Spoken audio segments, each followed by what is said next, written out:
தந்தை, மகன், தூய ஆவியின் பெயராலே ஆமென். இன்று பொது காலத்தின் 5வது ஞாயிறை சிறப்பிக்கின்றோம். எனவே நாம் அனைவரும் கண்களை மூடி ஜெபிப்போம்.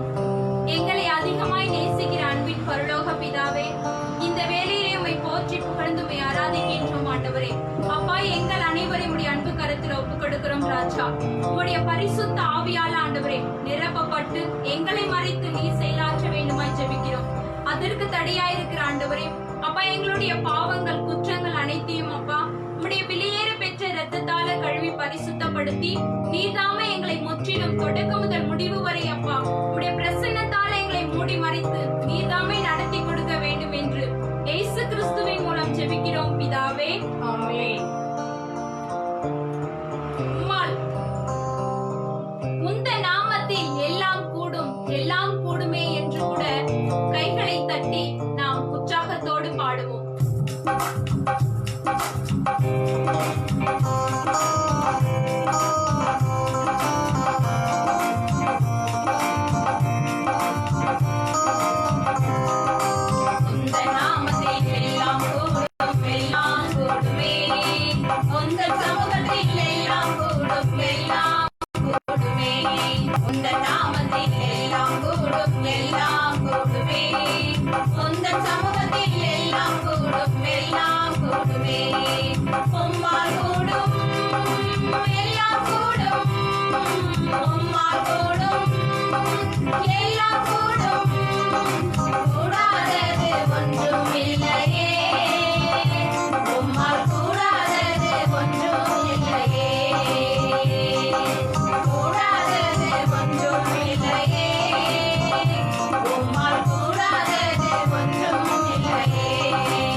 கொடுத்து ஜெபிப்போம். விவசாயிகளுடைய போராட்டத்திலே ஆண்டவர் தாமே நீதி தீர்ப்பு வழங்கி தந்தருள வேண்டும் என்று நம்மிலே ஒருவர் கண்களை மூடி ஜெபிப்போம். ஹalleluya ஹalleluya ஹalleluya. அப்பா, உம்முடைய நாமத்தை நாங்கள் போற்றுகிறோம் போற்றுகிறோம் போற்றுகிறோம் ராஜா. அப்பா, உம்முடைய நாமத்தை நாங்கள் புகழ்கிறோம் ஆண்டவரே. இது ஆண்டவரே, இந்நாள் வரைக்கும் ஆண்டவரே நீர் எங்கள் இந்திய தேசத்தின் மீது ஆண்டவரே இரக்கம் வைத்து நன்றி செலுத்துகிறோம் ராஜா. ஆமா ஆண்டவரே, நாட்டை ஆளுகை செய்கிற அப்பா பிரதமர் முதல் ஆண்டவரே அப்பா கடைசி வரை ஆண்டவரை ஊழியம் செய்கிற அப்பா ஒவ்வொரு ஆண்டவரே அரசியல்வாதிகளையும் அப்பா நாங்கள் ஒப்புக்கொடுத்து ஜெபிக்கிறோம் ராஜா. அவர்கள் ஒவ்வொருவரையும் ஆண்டவரே அப்பா நீங்க தொடுங்க ராஜா. நேர்மையின் பாதையில் அப்பா அவர்களை நீங்க நடத்துங்க ராஜா. ஆமா ஆண்டவரே, எல்லா குற்றம் குறைகளை எல்லாம் ஆண்டவரே நீ மன்னித்து அப்பா ஏழை எளிய மக்களுக்கு அப்பா உதவி செய்து வாழ்கிற அப்பா அந்த இருதயத்தை நீர் அவர்களுக்கு பயிற்றுவிக்கும்படியாக இந்த வேளையிலே அனைத்து அரசியல் தலைவர்களையும் நாங்கள் ஒப்புக்கொடுத்து ஜெபிக்கிறோம் ராஜா. ஆசீர்வதிங்க, இரக்கம் வைங்க ராஜா. இது ஆண்டவரே டெல்லி மாநகரத்துல அப்பா நடைபெறுகிற அப்பா அந்த விவசாய போராட்டத்தை உங்களுடைய பாதத்தில் சமர்ப்பிக்கிறோம் ராஜா. உங்களுடைய அன்பின் கரம் ஆண்டவரே அப்பா அவர்களோடு கூட இருக்கட்டும் ராஜா. அப்பா அவர்களுடைய தேவைகளை சந்திக்க ராஜா. அப்பா அவர்கள் எதை நோக்கி ஆண்டவரே அப்பா அந்த போராட்டத்தை நடத்துகிறார்களோ அப்பா அதில் நீர் ஆண்டவரே அப்பா ஒரு நியாயத்தை தரும்படியாக இந்த வேளையில நாங்கள் ஒப்புக்கொடுத்து ஜெபிக்கிறோம் ராஜா. ஆமா ஆண்டவரே, எங்கள் நாடு ஆண்டவரே அப்பா விவசாயத்துல அப்பா செழிப்பை காண செய்யுங்க ராஜா. இது ஆண்டவரே எஸ்ஐயா 30:23 அப்பா நீர் சொல்லி இருக்கிறீர் ராஜா. இதோ நீங்கள் விதைத்துள்ள விதையின் மீது நான் மழையை பொழிவேன் என்று ஆண்டவரே சொல்லி இருக்கிறீர் ராஜா. விதையை தருகின்ற உணவு அப்பா எப்பொழுதும் செழிப்பாகவும் மிகுதியாகவும் உங்கள் நிலத்தில் நீங்கள் காண்பீர்கள் என்று ஆண்டவரே நீர் வாக்குறுதி கொடுத்திருக்கிறீர் ராஜா. இதோ அந்த இறைவார்த்தையை இன்றைக்கு நாங்கள் ஆண்டவரே அப்பா எங்கள் இந்திய தேசத்தில் இருக்கிற ஒவ்வொரு விவசாய நிலங்களுக்கும் ஆண்டவரே அப்பா நாங்கள் உரிமையாக்கி கொடுக்கிறோம் ராஜா. அப்பா ஆசீர்வதிங்க ராஜா. ஏற்ற காலத்தில் மழையை கொடுத்து அப்பா நீர் ஆண்டவரே நாங்கள் அறுவடையை 100 மடங்கு காணும்படியாக எங்கள் விவசாயிகளுக்கு அப்பா நீர் ஆண்டவரே புதிய ஆற்றலை தரும்படியாக நாங்கள் ஒப்புக்கொடுத்து ஜெபிக்கிறோம் ராஜா. எங்கள் தேசத்தில் அப்பா ஏழை எளிய மக்கள் அப்பா பயன்பெறும் வெள்ளம் ஆண்டவரே அப்பா இந்த விலைவாசி அப்பா ஏற்றத்தாழ்வின்றி அப்பா சமநிலையில் இருக்கட்டும் ராஜா. இரக்கம் வைங்க சுவாமி. ஒவ்வொரு ஆண்டவரே அரசியல் அப்பா மற்றும் ஆண்டவரே அப்பா இந்த கவர்மெண்ட்ல வேலை செய்கிற ஒவ்வொரு பணியாளர்களை கூட ஆண்டவரே அப்பா நீங்க தொடுங்க ராஜா. ஆசீர்வதிங்க ராஜா. இயேசு கிறிஸ்துவின் நாமத்தினாலே அப்பா நாங்கள் ஒப்புக்கொடுத்து ஜெபிக்கிறோம் எங்கள் ஜீவனுள்ள நல்ல தந்தையே. ஆமென். இயேசுவே உம்மை போற்றுகிறோம், உம்மை புகழ்கிறோம், உம்மை ஆராதிக்கிறோம், கொடான கொடை நன்றி செலுத்துகிறோம். மனம் இறங்கும் தெய்வம் இயேசு என்று அவர் ஆண்டவர் தான். மன இறங்கினா மட்டும்தான் நம்மளுக்கு எல்லா விதத்திலும் நீதியா இருந்து ஆண்டவர் நடத்தி செல்ல வேண்டும் என்று இந்த பாடல் வழியாக ஆண்டவரை நாம் போற்றி பாடுவோம்.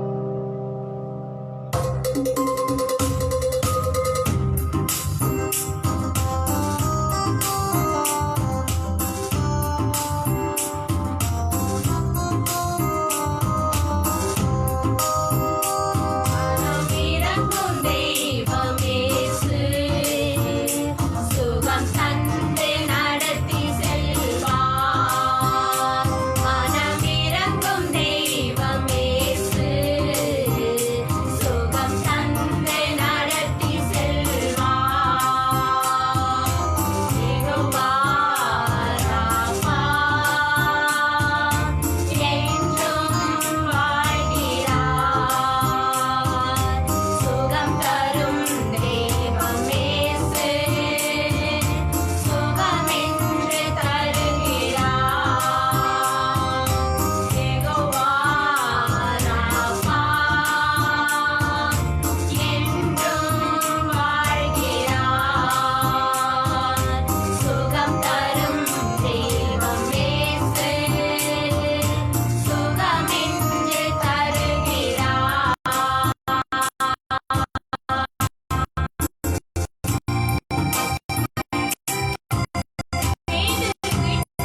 நாளிலே தொட வேண்டுமாய் நாம் கண்களை மூடி ஜெபிப்போம். அன்பின் பரலோக பிதாவே, அப்பா உம்மை நன்றியோடு ஸ்துதிக்கிறோம் தகப்பனே. அற்புதங்களும் அதிசயங்களும் செய்கின்ற தேவாதி தேவனே, உம்மை போற்றுகிறோம் தகப்பனே, உம்மை புகழ்கிறோம் ராஜா. ஆண்டவரே, இந்த நேரத்தில் தகப்பனே அப்பா இந்த பிரேயரை பார்த்து கொண்டிருக்கும் ஒவ்வொரு பிள்ளைகளையும் ஆசீர்வதிங்க ராஜா. ஆண்டவரே, வாலிப பிள்ளைகளை ஆசீர்வதிங்க தகப்பனே. அப்பா உலக காரியப்படி அவர்கள் நடக்காதபடிக்கு தகப்பனே உம்மோடு இணைந்து வாழ ஏற்ற ஞானத்தையும் அறிவையும் கொடுத்து ஆசீர்வதிங்க தகப்பனே.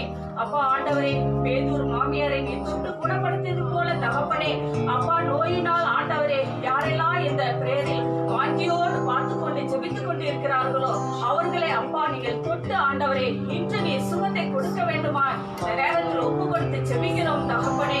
அப்பா குடும்பமாக இருக்க ஒவ்வொரு குடும்பங்களையும் ஆண்டவரே ஒப்பு கொடுக்கிறோம் தகப்பனே. அப்பா உமக்கு பணி செய்கிற பிள்ளைகளாக வாழ குடும்பமாக ஒவ்வொருவரும் எழுச்சியாக எழில தகப்பனே அவர்களுக்கு ஆசீர்வாதத்தையும் ஞானத்தையும் தகப்பனே உடைய கிருபையால் ஆசீர்வதித்து வழிநடத்த வேண்டும் என்று ஆண்டவராகிய இயேசு கிறிஸ்துவின் நாமத்தினாலே ஒப்பு கொடுத்து ஜெபிக்கிறோம் எங்கள் ஜீவனுள்ள நல்ல பிதாவே, ஆமென். இயேசுவே, உம்மை போற்றுகிறோம், உம்மை புகழ்கிறோம், உம்மை ஆராதிக்கிறோம், கொடான கொடி நன்றி செலுத்துகிறோம். உம்மால் ஆகாத காரியம் ஒன்றும் இல்லை என்று இந்த பாடல் வழியாக ஆண்டவரால முடியாத காரியம் ஒன்றுமே இல்லை என்று சொல்லிக்கூட நாம் கைகளை தட்டி பாடுவோம்.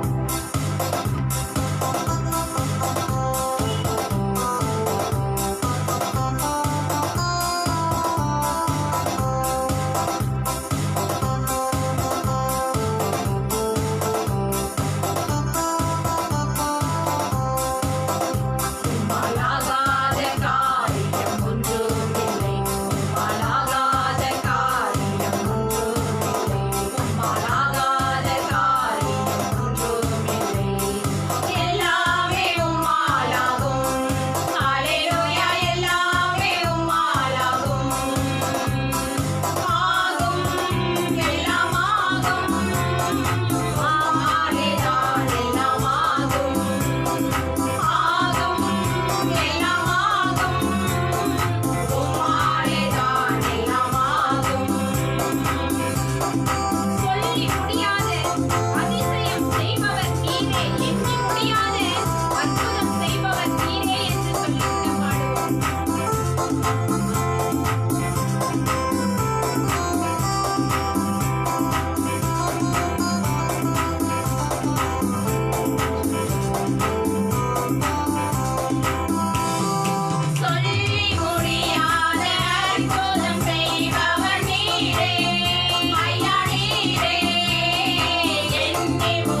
அப்பா அடுத்ததாக ஆண்டவரே அப்பா வாலிப பிள்ளைகளுக்கு செய்தி கொடுக்க வருகிற அப்பா பிள்ளையுடைய அன்பு கரத்துல ஒப்பு கொடுக்கிறோம் ராஜா. அப்பா நீர் ஒருவரே அப்பா மகளை ஆசீர்வதித்து வழிநடத்துங்க ஆண்டவரே. ஒவ்வொரு வாலிப பிள்ளைகளுடைய சிந்தனைகள் திறக்கப்படவும் ஆண்டவரே. அப்பா மன கண்களை திறக்கப்பட்ட ஆண்டவரே உமக்கு கனி கொடுக்கிற பிள்ளையாக ஆண்டவரே ஒவ்வொரு பிள்ளைகளும் ஆண்டவரே உமக்காக எழும்புகிற வல்லமையை தந்திரள வேண்டும் என்று இயேசு கிறிஸ்துவின் மூலம் ஜெபிக்கிறோம் ஜீவனுள்ள நல்ல தகப்பனே, ஆமென்.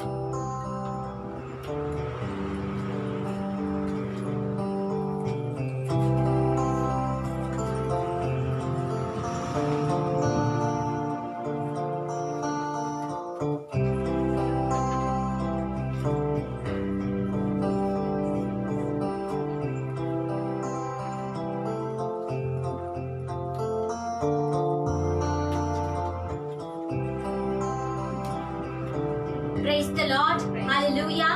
இயேசுவுக்கே புகழ், இயேசுவுக்கே நன்றி.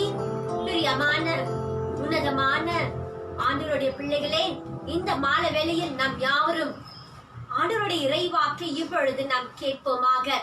இவ்வளவு நேரம் நாம் ஆண்டவரை துதித்தோம், போற்றினோம். ஆண்டவரால் கூடாத காரியம் ஒன்றுமில்லை என்று சொல்லி நாம் ஆண்டவரை துதித்து போற்றி புகழ்ந்து பாடினோம். ஆகையால் இப்பொழுது நம் உன்னதமான இறைவாக்கை நாம் கேட்போமாக. ஆண்டவருடைய இறைவாக்கு தான் நம் ஒவ்வொரு உள்ளங்களிலும் அது கிரிய செய்யும். முடியாத காரியத்தை கூட முடித்து வைப்பது ஆண்டவருடைய இறைவாக்கு.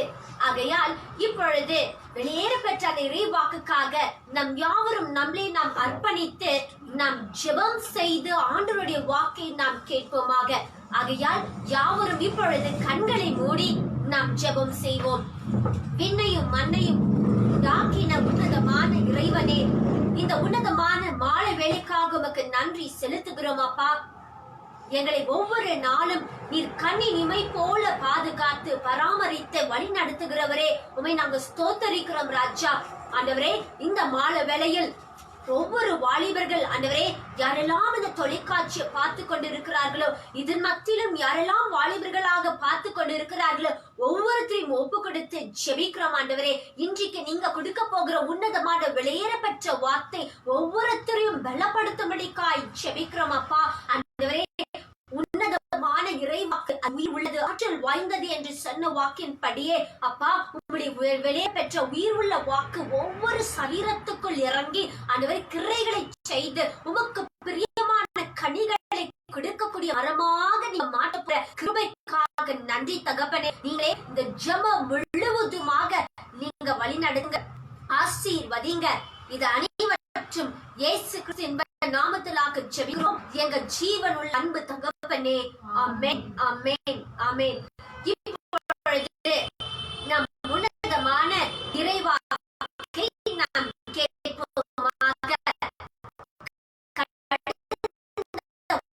வாரத்தில் நாம் உன்னதமான இறைவாக்கை நாம் கேட்டோம். ஏன் ஆண்டவர் நம்மளுடைய வாழ்க்கையில துன்பத்தை அவர் ஏன் நம் வாழ்க்கையில அனுமதிக்க வேண்டும் என்று சொல்லி நாம் இன்றைக்கு உன்னதமான இறைவாக்கை நாம் தியானிக்க போகிறோம். Why God allows sufferings in our life? Why should God allow suffering? ஆண்டவர் ஏன் ஒவ்வொருவருக்கும் துன்பத்தை ஏன் அவர் அனுமதிக்க வேண்டும் என்று சொல்லி இப்பொழுது நாம் இறைவாக்கை நாம் கேட்போமாக. முதலாக 5 விதமான காரியங்கள் இருப்பது. ஆண்டவர் ஏன் நம் வாழ்க்கையில துன்பத்தை கொடுக்க வேண்டும் என்றால் 5 விதமான ஒரு நோக்கங்கள் உண்டு. முதல் நோக்கம் என்னவென்று பார்க்கும்போது, நாம துன்பப்பட்டோம் நாம் தாழ்மைக்குள் நாம் நடத்துவோம். துன்பம் வராமல் இருந்தால் எல்லாமே நாம் கேட்பது நம்ம கிட்ட இருந்தா நமக்குள்ள தாழ்மையான அந்த குணம் இருப்பாது. தாழ்மையான அந்த குணம் நமக்குள்ள இருக்காது. ஏன் என்று பார்க்கும்போது நமக்கு தேவையான எல்லாமே நம்ம கிட்ட இருக்கும்போது யாருக்காக தாழ்மையாக இருக்க வேண்டும்? யாருக்காகவே இருக்கவே வேண்டாம். ஆகையால் ஆண்டவர் ஒவ்வொரு மனிதனுக்குள் துன்பத்தை கொடுக்கிறார் என்று பார்க்கும்போது தாழ்மை உள்ள குணங்கள் வர வேண்டும் என்றே அவர் துன்பத்தை அனுமதிக்கிறார். ஆகையால் இப்பொழுது ஏசாயா 57 அதிகாரம் 15வது வசனத்தை நாம் வாசிப்போம். I am the high I am the high and holy God and holy God who lives forever. who lives forever. I live in a high I live in a high and holy place, and a holy place, but I also live and by also live with people with people who are humble who are humble and repentant, and repentant, so that so that I can restore that confidence I can restore their confidence and hope. and hope. Hallelujah. உயர்ந்தவரும் உயர்ந்தவரும் உன்னதரும் உன்னதரும் காலம் கடந்து காலம் கடந்து வாழ்பவரும் வாழ்பவரும் தூயவர் தூயவர் என்ற பெயரை என்ற பெயரை கொண்டவரும் கொண்டவரும் கூறுவது இதுவே. கூறுவது இதுவே. உயர்ந்த உயர்ந்த தூய இடத்தில் தூய இடத்தில் நான் உரைகின்றேன். நான் உரைகின்றேன். நொறுங்கிய நொறுங்கிய நலிந்த நலிந்த நெஞ்சத்தினரோடும் நெஞ்சித்தரோடும் நான் வாழ்கின்றேன். நான் வாழ்கின்றேன். நொறுங்கிய நொறுங்கிய உள்ளத்தினரை உளத்திறனை ஊக்குவிக்கவும் ஊக்குவிக்கவும் நலிந்த நலிந்த நெஞ்சத்தினரை நெஞ்சித்தனரை திடப்படுத்தவும் திடப்படுத்தவும் நான் குடியிருக்கிறேன். நான் குடியிருக்கின்றேன். ஹalleluya. பாருங்க, ஆண்டவர் எவ்வளவு உயர்ந்தமான ஆண்டவர், இருக்கிறவராய் இருக்கின்றவர், உயர்ந்த ஸ்தானத்தில் குடியிருக்கிறவர். அவர் என்ன செய்கிறார் என்று பார்க்கும்போது, யார் தன்னையே தாழ்த்தி அர்ப்பணித்து தன்னுடைய பாவங்களை நினைத்து அர்ப்பணம் செய்து ஒப்பு கொடுக்கிறார்களோ அவர்களுடைய உள்ளங்களில கூட அவர் நோக்கமாயிருந்து அவர்கள் உள்ளங்களில அவர் தங்குகின்ற உன்னதமான இறைவனாய் இருக்கிறார். எல்லாருக்கும் இந்த பாக்கியம் இல்லங்க. Only those who humble and only those who repent to the God Almighty, only they can receive the God's holy power. ஆகையால் இந்த முதல் துன்பம் ஏன் நம் வாழ்க்கையில வர வேண்டும் என்றால் நம்மளை நாம் தாழ்த்துவதற்காக. துன்பம் வரல என்றால் மனிதர்கள் அவர்கள் போக்கில இருப்பார்கள். ஆகையால் தான் ஆண்டவர் துன்பத்தை ஒவ்வொரு மனிதனுக்குள் அனுமதித்து அந்த துன்பத்தின் வழியாக தன்னையே அவர்கள் தாழ்த்திக் கொள்வார்கள். என் துன்பத்துக்கு எதிராக யாருடைய துன்பம் அல்ல, எனக்கு மட்டும்தான் இவ்வளவு துன்பம், எனக்கு மட்டும்தான் இவ்வளவு கஷ்டம் என்று நினைத்து நினைத்து தன்னையே தாழ்த்தி கொண்டு ஆண்டவருடைய சமூகத்தில் அவர்களே தாழ்த்தி அர்ப்பணிப்பார்கள். அந்த அர்ப்பணிப்புக்காகவே ஆண்டவர் முதலாக அந்த துன்பத்தை அனுமதிக்கின்றார். ஆகையால் பிரியமான வாலிபர்களே, பிரியமானவர்களே, இந்த மாலை வேளையில் உங்க வாழ்க்கையில துன்பம் என்று ஒரு நோக்கம், ஒரு துன்பம் உங்க வாழ்க்கையில இருக்கும் என்றால் முதல் காரியம் நினைத்துக் கொள்ளுங்க, நம்மளை நாம் தாழ்த்துவதற்காக தான் ஆண்டவர் துன்பத்தை அனுமதித்திருக்கிறார். இது முதலான ஒரு நோக்கம். இரண்டாவது என்னவென்று பார்க்கும்போது, ஆண்டவர் எதற்காக துன்பத்தை கொடுக்கிறார் என்றால் தன்னுடைய பிள்ளைகள் அவர் மேலேயே என்றைக்கும் நோக்கமாய் இருக்க வேண்டும் என்றே அவர் துன்பத்தை அனுமதிக்கிறார். நமக்கு துன்பம் வரல என்றால் நம் ஆண்டவரை நினைத்து கூட பார்க்க மாட்டோம். நமக்கு எந்த கஷ்டம் வரல என்றால் நம் ஆண்டவர் எங்கே இருக்கிறார் என்று கூட ஜெபித்து அவரை நினைக்கவே மாட்டோம். ஆகையால் தான் ஆண்டவர் ஒவ்வொருடைய வாழ்க்கையில ஒவ்வொரு நேரத்திலும் ஒவ்வொரு சூழ்நிலையும் ஒரு துன்பத்தை வைக்கிறார், ஒரு கஷ்டத்தை வர வைக்கிறார். ஏனென்றால் அந்த கஷ்டத்தின் நிமித்தம், அந்த துன்பத்தின் நிமித்தம் ஒவ்வொருத்தரும் என்ன செய்வார்கள் என்றால் ஆண்டவரை நோக்கி அவர்களுடைய கண்கள் ஏறெடுக்கப்படும். ஆகையால் தான் ஆண்டவர் துன்பத்தை அனுமதிக்கிறார். ஏனென்றால் அவருடைய பிள்ளைகள் அவர் மேல் நோக்கமாய் இருக்க வேண்டும் என்றே அவர் துன்பத்தை அனுமதிக்கிறார். ஆகையால் இப்பொழுது யாக்கோபு 4ஆம் அதிகாரம் 14வது வசனத்தை வாசிப்போம். James chapter 4 verse 14. You don't even know what your life tomorrow will be. What your life tomorrow will be. You are like a puff of smoke of a smoke which appears for a moment and then disappears. நாளைக்கு உங்கள் வாழ்க்கை எப்படி இருக்கும் என்பது உங்களுக்கு தெரியாது. நொடி பொழுதில் துவன்று மறையும் புகை போன்றவர்கள் நீங்கள். ஹalleluya. பாருங்க, ஆண்டவர் எவ்வளவு அருமையாக அவர் சொல்கின்றார். நமக்கு நாளை என்ன நடக்குது என்று நம்ம தெரியாம வாழ்கின்றோம். ஆகையால் அப்படிப்பட்ட ஒரு வாழ்க்கை, புகை போன்ற ஒரு வாழ்க்கை நாம வாழும்போது ஆண்டவரை தேடாம, அவரை அறியாம, அவருடைய பாதத்தை கட்டுப்பிடிக்காம நாம் ஏனோ தானே என்று வாழ்ந்தோம் என்றால் ஆண்டவருக்கு அதுல பிரிய இல்லாத ஒரு காரியம். ஆகையால் தான் ஆண்டவர் என்ன செய்கிறார் என்று பார்க்கும்போது ஒரு துன்பத்தை நம் வாழ்க்கையில அனுமதித்து அதன் வழியாக நான் என்னுடைய பிள்ளைகள் என்னோடு பேசுவார்களா, என்னை சந்திக்குவார்களா, என்னை நோக்கி கூப்பிடுவார்களா என்று சொல்லியே அவர் துன்பத்தை கொடுக்கின்றவராய் இருக்கிறார். ஆகையால் இது இரண்டாவது ஒரு நோக்கம். மூன்றாவது என்னவென்று பார்க்கும்போது ஆண்டவர் ஏன் நம் வாழ்க்கையில மூன்றாவது விதமாக துன்பத்தை நம் வாழ்க்கையில வர வேண்டும் என்று பார்க்கும்போது நாம் வாழ்வது இந்த உலகத்தில் கொஞ்ச காலம். ஆகையால் இந்த உலகம் இது நம்மளுக்கு நிரந்தரமான ஒரு இடம் அல்ல என்று உணர்த்ததுக்காகவே நம்மளுக்கு துன்பம் வருகின்றன. ஆகையால் 1 பேதுரு 2ஆம் அதிகாரம் 11வது வசனத்தை நாம் வாசிப்போம். I appeal to you, my friends, as strangers and refugees in this world. Do not give into bodily passions, which are always at war against the soul. அன்புக்குரியவர்களே, நீங்கள் அந்நியராகவும்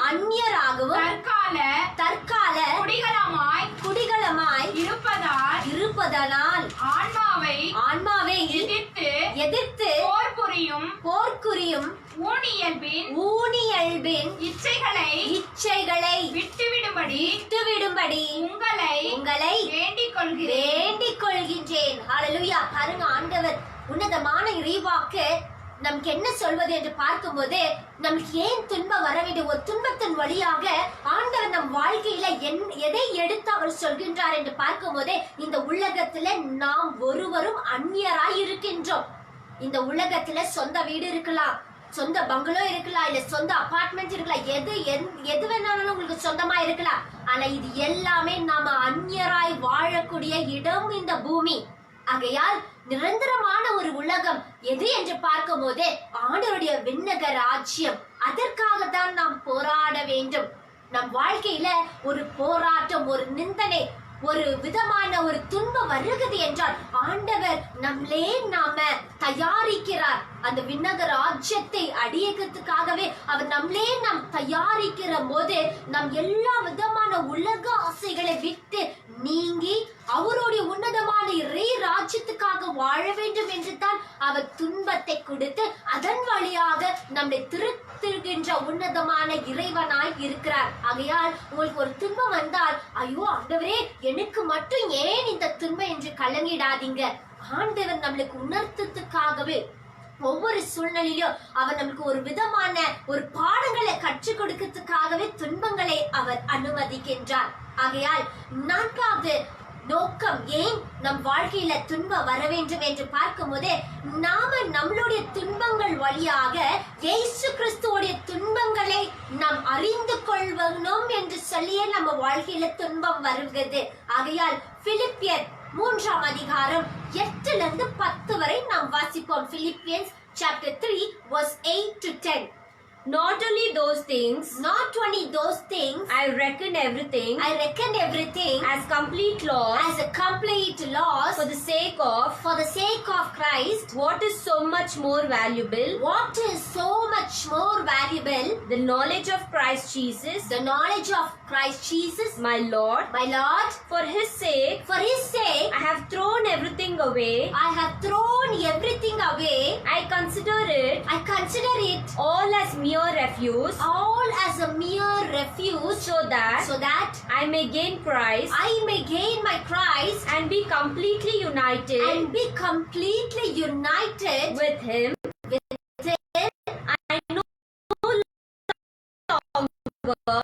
I no longer have a righteous of my own, the kind that I gain by obeying the Lord. I now have the righteousness that is given through faith in Christ, the righteousness that comes from God the God, and is based on faith. and it is based on the faith. உண்மையில் உண்மையில் என்னை பொறுத்தமட்டில் என் ஆண்டவராம் கிறிஸ்து இயேசுவை பற்றிய அறிவே நான் பெறும் ஒப்பற்ற செல்வம். ஆண்டவர் எதை ஒப்பற்ற செல்வம் என்று சொல்லும் போது ஆண்டவருடைய இறைவாக்கு தான் ஒப்பற்ற உன்னதமான அது செல்வமாய் இருப்பது. ஆமென். இதன் பொருட்டு மற்ற எல்லாவற்றையும் இழப்பாக கருதுகின்றேன். அவர் பொருட்டு நான் அனைத்தையும் இழந்து விட்டேன். கிறிஸ்துவை ஆதாயமாக்கிக் கொள்ள எல்லாவற்றையும் குப்பையாக கருதுகின்றேன். கிறிஸ்துவோடு இணைந்திருப்பதற்காகவே நான் இவ்வாறு கருதுகின்றேன். திருச்சட்டத்தின் அடிப்படையில் நான் கடவுளுக்கு ஏற்புடையவனாக இயலாது. கிறிஸ்துவின் மீது கொண்டுள்ள நம்பிக்கையினால் தான் அவருக்கு நான் ஏற்புடையவன் ஆக முடியும். இந்த ஏற்புடைமை கடவுளிடமிருந்து வருவது நம் நம்பிக்கையை அடிப்படையாக கொண்டது. கிறிஸ்துவையும் அவர்தம் உயிர்த்தெழுதலின் வல்லமையையும் அறியவும் அவருடைய துன்பங்களில் பங்கேற்று சாவில் அவரை ஒத்திருக்கவும் விரும்புகிறேன். ஹல்லேலூயா. பாருங்க, பவுலானவர் இந்த உன்னதமான இறைவாக்கை அவர் எழுந்தபோது அவர் சொல்றார், நான் எல்லாமே என் கிறிஸ்துவுக்காக குப்பை என்று நான் கருதுகின்றேன். அவர் படிக்காதவர் அல்ல. He was such a big officer. ஆனாலும் இயேசுவுக்காக எல்லாவற்றையும் அவர் எழுந்து, என் இயேசு எனக்கு முக்கியம், என் இயேசு கிறிஸ்துவோடைய அந்த உயிர்த்தெழுதல், அவர் எதற்காக உயிர்த்தெழுந்தாரோ, எதற்காக அந்த மரணத்தை அடைந்தாரோ, அதை நானும் பெற, அதன் வழியாக பிற ஜனங்களையும் மீட்க தான் என்னுடைய வேலை, என்னுடைய சுவிசேஷ பாரமா இருக்க வேண்டும் என்று சொல்லி தன்னையே ஆண்டவருக்காக அவர் ஒப்பு கொடுத்தார். ஆகையால் பிரியமான ஒவ்வொரு வாலிபர்களே, உங்களுடைய வாழ்க்கையில நீங்க படிப்பு, வேலையும், அதிகாரமும், செல்வாக்கும், அந்தஸ்தும் தான் பெரிது என்று நம்ம வாழ்க்கையில நாம் நினைத்து கொண்டு இருந்தால், இங்க ஆண்டவருடைய இறைவாக்கு சொல்வது எல்லா விதமான செல்வமும் அது குப்பை. ஏனென்றால் அது எல்லாமே நம்மள விண்ணக ராஜ்யத்துக்கு நம்ம இழுத்துன்னு செல்லாது. ஆனால் இறைவாக்கு மட்டும்தான். அவருடைய வழியை நம்ம பிடித்து கொண்டு ஆண்டவருடைய வழியில நோக்கமா இருந்து பயணிக்கும் போது தான் அது நம்மளை விண்ணக ராஜ்யத்துக்கு நம்மளை அழைத்து செல்லும். ஆகையால் ஆண்டவர் ஒரு நோக்கத்தை, ஒரு துன்பத்தை நம் வாழ்க்கையில கொடுக்கிறார் என்றால், கிறிஸ்துவோடைய துன்பங்களை நாம் அதை உணர்ந்து, ஆண்டவருடைய துன்பத்தை உணர்ந்து, நம் வாழ்க்கையில் இருக்கிற ஒவ்வொருத்தனும் அது லேசான காரியம் என்று நினைத்து நாம் அதிலிருந்து விடுபெறதான் ஆண்டவர் ஒவ்வொரு துன்பங்களை அவர் கொடுத்து நம்மை திருத்துகின்ற உன்னதமான இறைவனாய் இருக்கிறார். கடைசியாக ஏன் நம் வாழ்க்கையில துன்பமானது இருக்கு என்று பார்க்கும்போது, நாம் ஆண்டவர் நம்மளை தயாரிக்க, அவருடைய பிள்ளைகளாய் இருக்க தயாரிக்க அவர் நம் வாழ்க்கையில துன்பத்தை அனுமதிக்கிறார். எந்த விதமான தயாரிப்பு என்றால், நீதிமான்களாய் இருப்பதற்காக, அவருடைய பிள்ளைகளாய் இருக்கணும் என்றால் சில தகுதி நம்மளுக்கு வேணும் இல்ல. ஆகவே ஆண்டவர் நம்மளே நாம் தயாரிக்கவே அவர் சில துன்பங்களை அனுமதித்து, அதன் வழியாக நம் விசுவாசத்தை கட்டி காக்க அவர் நம்மளுக்கு துன்பங்களை அனுமதிக்கிறார்.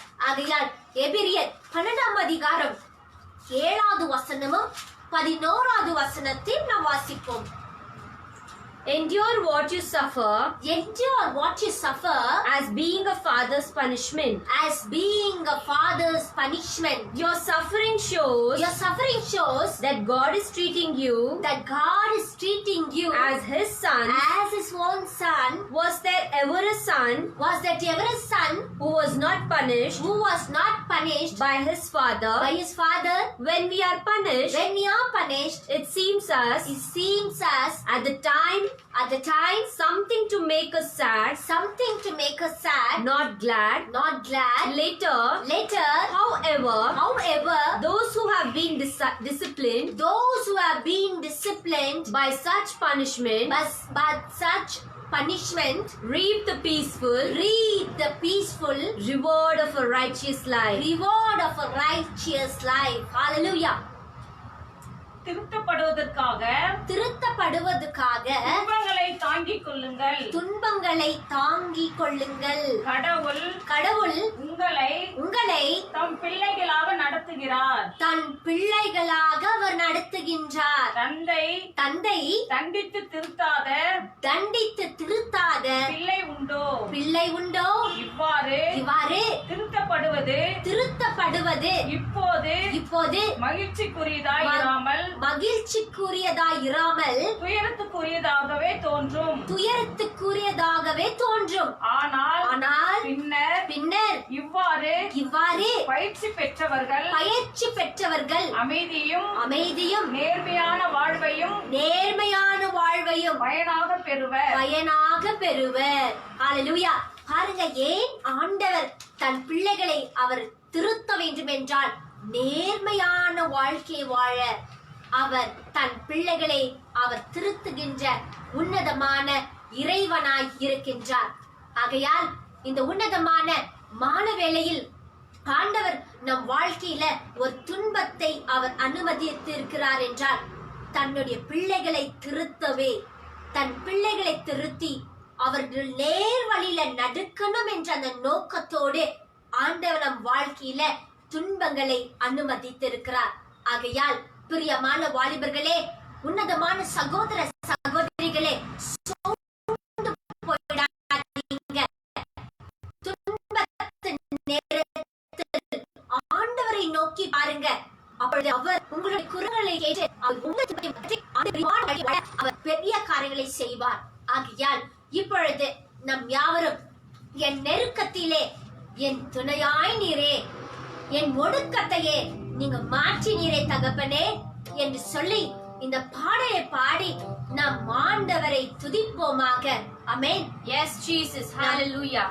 நம் நெருக்கத்தின் நேரத்தில் தான் ஆண்டவர் நமக்கு துணையாய் நிற்கிறவர்.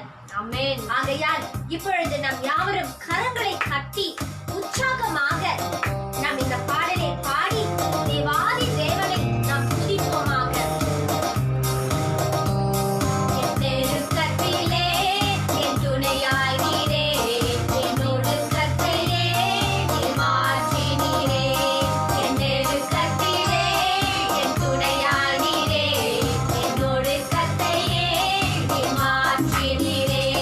என் தகப்பனே, என்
ஆகையால் உங்க துன்பத்தின் நேரத்திலும் பிரியமான வாலிபர்களே, உங்க துன்பத்தின் நேரத்திலும் ஆண்டவர் உங்களுக்கு துணையாய் நிற்கிறவராய் இருக்கிறார். ஆகையால் இப்பொழுது நாம் யாவரும் கண்களை மூடி நாம் ஜெபம் செய்வோமாக. Hallelujah. Thank you Lord Jesus. நன்றி தகப்பனே. இசப்பா இந்த உன்னதமான நேரத்துல தகப்பனே எங்களை ஒவ்வொருத்தரும் முழுமையாக எங்க ஒப்பு கொடுத்ததுக்காக நன்றி தகப்பனே. இந்த நேரத்துல இசப்பா விசேஷமாக தகப்பனே ஒவ்வொரு வாழ்வு மக்களுக்காக நாம் ஜெபிக்கிறோம் இசப்பா. நீங்க வருகிற காலத்துல ஒவ்வொரு வாழ்வு மக்கள் மேலே உடைய ஆவியை ஊற்றுவேன் சொன்ன தேவாதி தேவன் இந்த நேரத்துல இசப்பா யார் நெருக்கத்திலே விழுந்து கொண்டிருக்கிறாங்களோ தகப்பனே, நெருக்கடியில கஷ்டங்கள் துன்பங்கள் வாழ்ந்து கொண்டிருக்கிறாங்க தகப்பனே, அவங்கள ஒவ்வொருத்தரையும் சப்பா நீங்க தேற்றும் தகப்பனே. சப்பா சேற்றுல விழுந்தாலும் நான் கண் மலை மேல் நிறுத்துவேன் சொன்ன தேவாதி தேவன். Raise up Lord Jesus. Break all the bondages, Lord. Yes, God. Remove all the sufferings and all the problems into their life, Lord Jesus. Amen. Lord, you break all the chains, Lord Jesus, which are surrounded by all the evil spirit, Lord Jesus. Especially you bless all the youth, girls and boys, Lord. As we are telling the word of God, Lord Jesus, let it penetrate deep inside the heart of people, Lord. Let it go like an arrow and the sword, Lord Jesus. Yes, as the arrow is like an edge, Lord. It is sharp, Lord Jesus. Same like that, Lord. It should go and enter into the people, Lord. Let your children come to you, Lord Jesus. We are living for you, Lord. You change their mind, action, everything, Lord Jesus. And you bless them with your holy guide, Lord. Amen. Let your Holy Spirit be upon them all to the day of their life, Lord Jesus. You be with them, you strengthen them, Lord Jesus. Amen. In the நேரத்துல தகப்பனே, we surrender our messenger on your feet, Lord. As is going to penetrate the word of God, Lord Jesus. Let the word of God go touch deep inside the heart of people and be filled with your power, Lord. Let each and everybody bear a good fruit, Lord Jesus. எல்லாரும் ஒரு கனி கொடுக்கிற பிள்ளைங்களாக நீங்க மாற்றுவீராக தகப்பனே. எல்லாரையும் உடைய பாதத்துல ஒப்பு கொடுக்கிறோம். You guide them, strengthen them and lead them in the way of righteousness, Lord. I close my prayer to Jesus Christ the Lord. Amen. Amen. Amen. Amen. ஆண்டவராகிய இயேசுவே மே போற்றுகிறோம், புகழ்கிறோம், ஆராதிக்கிறோம், உமக்கு நன்றி செலுத்துகிறோம். இப்பொழுது நாம் உன்னதமான இறைவாக்கை நாம் கேட்போமாக. இவ்வளவு நேரம் நாம் வாலிபர்களுக்காக கேட்டோம்.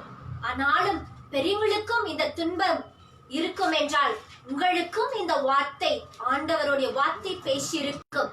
ஆகையால் உங்க குடும்பத்துல சோதனைகள், உங்க குடும்பத்துல நெருக்கடிகள், உங்க குடும்பத்துல எல்லா விதமான சோதனைகளும் நெருக்கடியும் இருந்தால் எதை கண்டும் அஞ்சாதீங்க.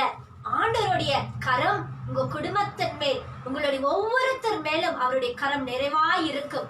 ஆகையால் இப்பொழுது நாம் உன்னதமான பெரியவர்களுக்கான இறைவாக்கை நாம் கேட்போமாக.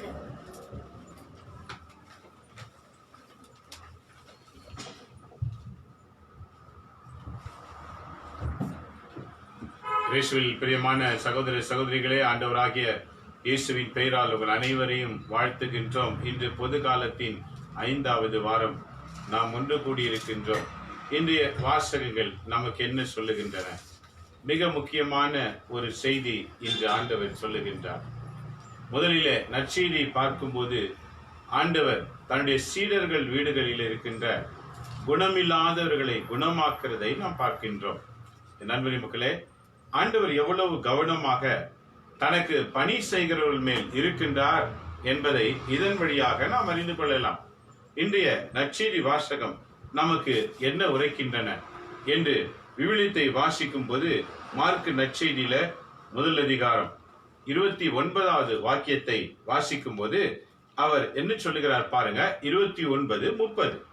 பின்பு அவர்கள் தொழுகை கூடத்தை விட்டு வெளியே வந்தவுடன் யாக்கோபு, யோவானுடன் சீமோன், அந்திரேயா இவர்களுடைய வீடுகளுக்கு அவர் சென்றார். என் நண்பரே மக்களே, வெறும் ஆண்டவர் வெளியில் இருக்கிறவர்களை மட்டுமே சந்திக்காமல் அவருக்கு பணியாளராய் இருக்கின்றவர்கள் வீடுகளையும் சந்திக்கின்றார். ஏன் அவர் அன்னைக்கு சந்தித்தார்? 30வது வாக்கியம் பாருங்க என்ன சொல்லுகிறது. சீமோனுடைய மாமியார் காய்ச்சலில் இருந்தார். உடனே அவர்கள் அதை பற்றி இயேசுவிடம் சொன்ன உடனே இயேசு அவர் அருகில் சென்று கையை பிடித்து அவரை தூக்கினார். காய்ச்சல் உடலை விட்டு நீங்கி போய்விட்டார். அவர் அவர்களுக்கு பணிவிடை செய்ய தொடங்கினார். படுக்கையில் இருந்த மாமியார், சீமோனுடைய மாமியார் படுக்கையில் இருந்தார்கள். ஆண்டவருக்கு தெரிந்தது. ஆகவே அவர்களுடைய குடும்பத்தையும் கண்காணிக்கிறவராக இருக்கின்றார். ஆக இந்த நற்செய்தி நமக்கு என்ன விளக்கம் என்றால், நம்மை மட்டும் காக்கிறவர் கிடையாது, நம்மை சார்ந்திருக்கிற ஒவ்வொருவரையும் நம்மடியாக காக்கின்றவராய் இருக்கின்றார். எப்படி நாம ஆபிரகாமுடைய நம்பிக்கையில சோதம் குமார நகரம் அழிக்கப்படும் என்ற செய்தி கேட்டவுடனே ஆபிரகாம் வேண்ட துடிகின்றார். ஆண்டவரே, 50 பேர் இருந்தால் அழிக்க மாட்டீரோ? 40 பேர் இருந்தால் அழிக்க மாட்டீரோ? அடியேன் மீண்டும் கேட்கிறேன், 30 பேர் இருந்தால் அழிக்க மாட்டீரோ? தாழ்மையுடன் கேட்கிறேன், 20 பேர் இருந்தால் அழிக்க மாட்டீரோ? மனத்தாழ்மையுடன் கேட்கிறேன், 10 பேர் இருந்தால் அழிக்க மாட்டீரோ? கடைசியில மன்னிப்பு வேண்டி கேட்கின்றேன், ஒரு 5 பேர் இருந்தால் அழிக்க மாட்டீரோ? கடவுள் ஒவ்வொன்று இறங்க இறங்க அவர் அமைதியாகவே இருந்தார். 5 பேர் இருந்தால் என்று கேட்கும் போது அதற்கு மேல் அவருக்கு வாய்ப்பு கொடுக்கவில்லை. ஏனெனில் அங்கு 5 பேருடைய குறைவாக தான் இருந்தார்கள். 5 பேருக்கு குறைவாக இருந்தார். யார் அது? அவருடைய சகோதரன் லோத்து. அந்த இடத்துல இருக்கிறான் என்ற ஒரு காரணத்துக்காகவே அந்த ஊர் அழிக்கப்படும் என்ற செய்தியானது ஆபிரகாமுக்கு சொல்லப்பட்டது. இன்றைக்கு புதிய ஏற்பாட்டில் பார்க்கின்றோம், பேதுருடைய மாமியார் வீட்டில் சுகவீனமாய் இருக்கிறதை ஆண்டவர் கேள்விப்பட்டவுடனே விரைந்து சென்று அவர்களை குணமாக்கினார். அவரும் எழுந்து பணிவிடை செய்தார்கள். என் நண்பர்களே, மக்களே, இன்றைக்கு ஆண்டவர் நம்மையும் நம் வீட்டாரையும் கவனிக்கின்றவராய் இருக்கின்றார். இன்னைக்கு நிறைய பேர் பாருங்க, ஊருக்கு உபதேசம் வீட்டுக்கு இல்லைன்னு சொல்லுவாங்க. அது தவறான ஒரு கருத்து. ஊருக்கு மாத்திரமல்ல, வீட்டுக்கும் ஆண்டவர் சுதந்திரத்தை வழங்குகின்றார். வீட்டில் இருக்கிறவர்களையும் ஆண்டவர் குணமாப்பார். ஆக ஒரு வீட்டில் ஒரு பணியாளனாவது நிச்சயம் இருக்கணும். ஒரு வீட்டிலே ஆண்டவருக்கு பணி செய்கிற ஒரு பணியாளனாவது இருக்கணும். அப்போதுதான் அந்த பணியாளன் வழியாக அந்த குடும்பத்தை அவர் காக்கிறவராய் இருப்பாரே தவிர, அந்த பணியாளன் இல்லை என்றால் அந்த வீட்டை காப்பது அரிதாக இருக்கும். ஒரு பணியாளனாவது இருக்கணும். ஆண்டவர் உடனே வருவார். பேதுரு வீட்டுக்கு உடனே சென்றார். ஆனால் எல்லார் வீட்டுக்கும் போகல. ஏனெனில் அவர்கள் அவருடைய பணியாளர்கள். சீமோன், யாக்கோபு, யோவான், இவங்க எல்லாரும் ஆண்டவருடைய பணியாளர்கள், ஆண்டவருக்கு பிரியமான சீடர்கள். ஆகவே அவர் வீடுகளில் என்ன நடந்தாலும் உடனே பயணிக்கிறவராக அவர் இருந்தார்.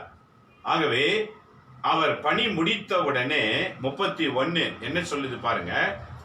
மாலை வேளை ஆனதும் கதிரவன் மறையும் நேரத்திலே நோயாளர்கள், பேய் பிடித்தவர்கள் அனைவரும் இயேசுவை தேடி வந்தார்கள். பாருங்க, பேதுருடைய மாமியார் சுகவீனான போது இவர் அவர் வீட்டை தேடி சென்றார். ஆனால் மற்ற எல்லாரும் இயேசுவை தேடி வந்தார்கள். இதுதான் பணியாளர் இல்லாதவர்களுக்கும் பணியாளராய் இருக்கிறவர்களுக்கும் வேறுபாடு. ஒரு குடும்பத்திலே ஒரு பணியாளன் இருந்தால் இயேசு தேடி வந்து குணமாக்குவார். ஒரு வீட்டிலே ஒரு பணியாளன் கூட இல்லை என்றால் அவங்க தான் இயேசுவை தேடி போகணும். அதில் எத்தனை பேருக்கு குணம் கிடைக்கும், எத்தனை பேருக்கு சுகவீனம் கிடைக்காமல் போகும் தெரியாது. ஆனா தேடி சென்றால் தான் கிடைக்கும். ஆக இன்றைக்கு இந்த வாசகத்துல வேறுபாடு பாருங்க. உன் வீட்டில ஒரு பணியாளனாவது நீங்க எழுப்பணும். அது குருவா இருக்கலாம், இல்ல கன்னியரா இருக்கலாம், இல்ல எங்களை போன்ற பணியாளர்கள் ஊழியர்களா இருக்கலாம், அல்லது யார் வேணாலும் இருக்கலாம். மொத்தத்துல இயேசுவுக்கு பணி செய்கிறவர்களாக இருக்கணும். அப்ப பாருங்க, இயேசு உங்க வீட்டை சுத்தி சுத்தி வருவார். பணியாளர்களே இல்லை என்று சொன்னால் நீங்க ஒரு சாதாரண கிறிஸ்தவங்க. ஆக நீங்க தான் ஆண்டவரை தேடி போனோம். அன்னைக்கு நடந்தது பாருங்க. அவர் இருக்கிற இடத்திற்கு நோயாளிகள், பிறகு பேய் பிடித்தவர்கள், இவர்கள் அனைவரையும் மக்கள் ஆண்டவர்கிட்ட கூட்டிட்டு வந்தாங்க. ஆண்டவரை தேடின்னு வந்தாங்க. என் நண்பரே மக்களே, இன்றைய நற்செய்தி வாசகம் உனக்கு உன் உள்ளத்திற்கு அருகில் இருக்கிறது. அது எவ்வாறு என்று பார்க்கும்போது நீ ஆண்டவரோடு நெருங்கினால் ஆண்டவர் உன்னோடு நெருங்குவார். உன்னோடு நெருங்கினால் உன்னை மட்டுமல்ல உன் வீட்டார் அனைவரையும் அவர் கவனித்து மாற்றுகிறவராக இருக்கின்றார். ஆகவே முதல் கட்டம் என்ன சொல்லுகிறது? ஆண்டவர்களா இருக்கணும், சாதாரண கிறிஸ்தவர்களா இருக்கக்கூடாது. ஆகவே அந்த சீடத்துவத்தின் மையம் என்ன? அடுத்த வாக்கு பாருங்க. நகர் முழுவதும் வீட்டு வாயில் முன் கூடியிருந்தன. பல்வேறு பிணிகளால் வருந்திய பலரை அவர் குணமாக்கினார். இப்படி பல பேய்கள் பல நோய்கள் ஓட்டப்பட்டன. அந்த ஊரில் இருந்த அத்தனை பேரும் குணமடைந்தார்கள். இப்ப ஆண்டவர் முடிந்து விட்டது என்று சொந்து போயிட்டாரா? இல்ல. 38வது வாக்கியம் சொல்லுகிறது பாருங்க.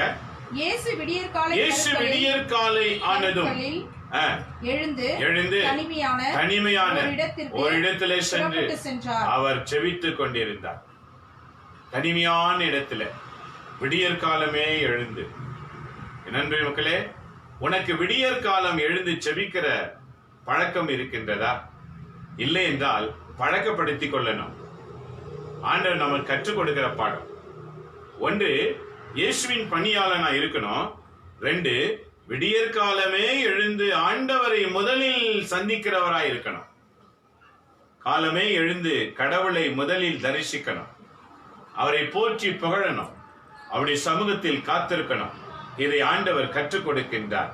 விடியற்காலமே எழுந்து ஆண்டவரை தொழுது கொண்டார். அடுத்து சீமோனும் அவருடன் இருந்தவர்களும் அவரை தேடி சென்றார்கள்.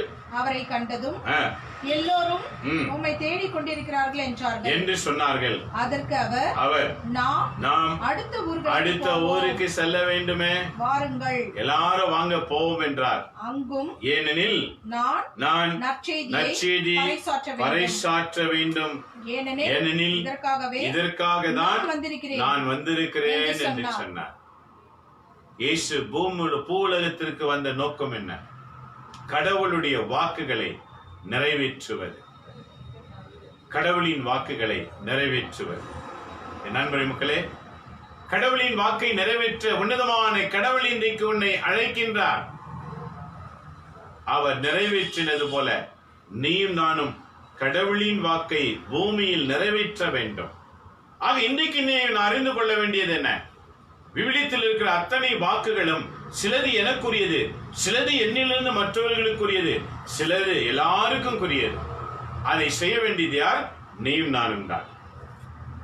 இறை வாக்கை இறை மக்களுக்கு கொடுப்பது இறை மக்களுடைய கடமையாய் இருக்கிறது. நீங்கள் யார்? விசுவாசிகளா, இறை மக்களா, அல்லது இறைவனுக்காகவே வாழ முன் வந்தவர்களா? மூன்றும் வேறுபடும். இறை மக்களா என்றால் வெறும் பிள்ளைகளாகவே இருப்பது, அவ்வளவுதான். விசுவாசிகளா என்றால் கேட்பதை கேட்டுக்கொண்டே இருப்பது. ஆனால் இறை பணியாளர்களா என்றால் அவருக்காக வேலை செய்கிற வேலையாட்கள். ஆக இந்த மூன்றில் எது சிறந்தது?